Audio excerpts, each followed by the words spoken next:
स्वामी विवेकानंद जी ने कहा है, एकाग्रता सफलता की चाबी है। जब आप अपनी पूरी ऊर्जा को एक ही दिशा में लगा देते हैं, तब असंभव भी संभव हो जाता है। दोस्तों, आगे स्वामी जी की 3 कहानियों में हम देखेंगे कि कैसे सभी जगह से ध्यान हटाकर एक ही काम में लगाया जा सकता है। पहली कहानी, एक दिन स्वामी विवेकानंद जी एक पार्क में आराम कर रहे थे। वहीं उन्होंने एक लड़के को देखा जो एक खाली पेज पर एक कठिन श्लोक लिखने की कोशिश कर रहा था, लेकिन हर बार कोई न कोई गलती हो जाती और वह गुस्से में पेज फाड़ देता। फिर वह नया पेज लेता और फिर से शुरुआत करता। काफी समय बाद लड़के का ध्यान स्वामी जी पर गया।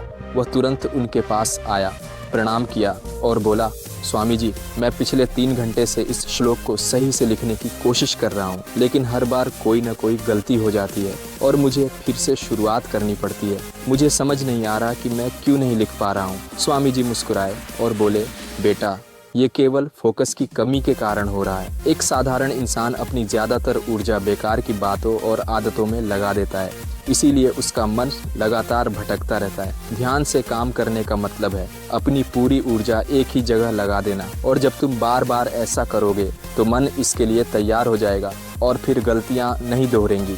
लड़के ने पूछा, स्वामी जी, अगर मन बार बार भटक रहा हो तो मैं एक काम में ध्यान कैसे लगाऊं? स्वामी जी ने पूछा, तुम लिखते समय जरूर किसी व्यक्ति या किसी घटना के बारे में सोच रहे हो, है ना?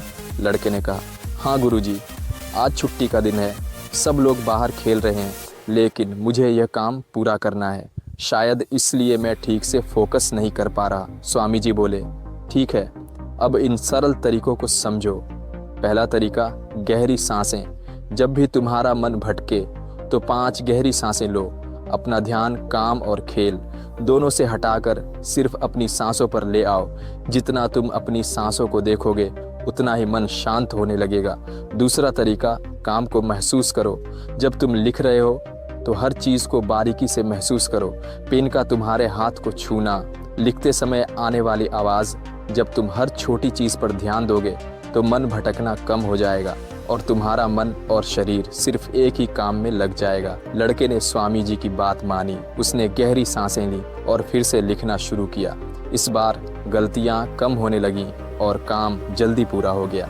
लड़के ने स्वामी जी को धन्यवाद कहा। स्वामी जी मुस्कुराए और बोले, याद रखो, जब मन और इंद्रियां एक काम में लग जाती हैं तो ध्यान गहरा हो जाता है और यही सच्ची सफलता है। दूसरी कहानी, एक दिन एक युवक स्वामी विवेकानंद जी के पास आया। उसके चेहरे पर हताशा साफ दिखाई दे रही थी। उसने कहा, स्वामी जी, मैं बहुत समय से परीक्षा की तैयारी कर रहा हूँ। कई बार कोशिश की, लेकिन हर बार असफल रहा। मुझे समझ नहीं आ रहा कि मुझसे गलती कहाँ हो रही है। स्वामी जी ने ध्यान से सुना और पूछा, क्या तुम सच में परीक्षा पास करना चाहते हो?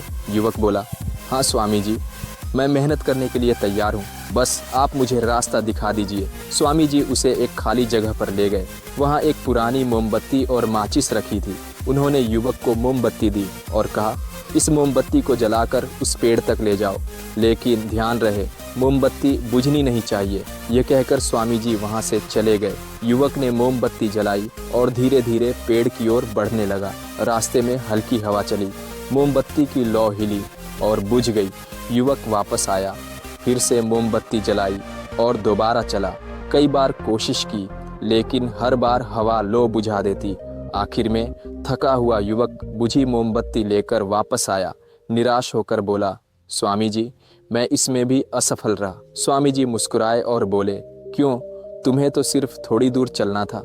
युवक बोला, मैंने कोशिश की, लेकिन हवा के कारण लौ बुझ जाती थी। स्वामी जी बोले, यही बात समझो, तुम्हारा मन भी इस मोमबत्ती की लौ जैसा है और चारों तरफ की हवा ध्यान भटकाने वाली आदतें हैं। जब तक तुम इन आदतों को वश में नहीं करोगे, तब तक ध्यान की लौ बुझती रहेगी। जिस दिन तुम अपने लक्ष्य पर पूरी तरह ध्यान लगाओगे, उसी दिन तुम अपनी मंजिल तक पहुंच जाओगे। तीसरी कहानी, एक युवक ने पूछा, स्वामी जी, मन में आने वाले विचारों को कैसे छोड़ा जाए? स्वामी जी बोले, बताऊंगा, लेकिन पहले एक परीक्षा दो।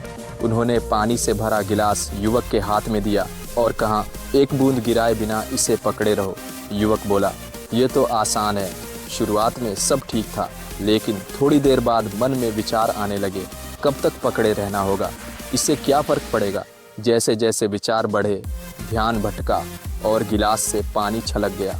स्वामी जी बोले, देखा, जब तक मन शांत था पानी नहीं गिरा, लेकिन जैसे ही विचार आए पानी बाहर आ गया।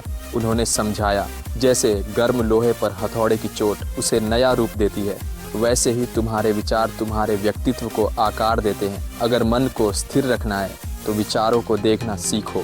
स्वामी जी बोले, अब गिलास फिर से पकड़ो और अपना ध्यान सांसों पर ले आओ।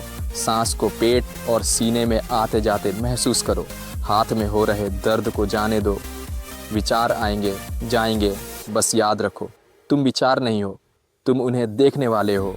युवक ने अभ्यास किया और इस बार एक भी बूंद नहीं गिरी।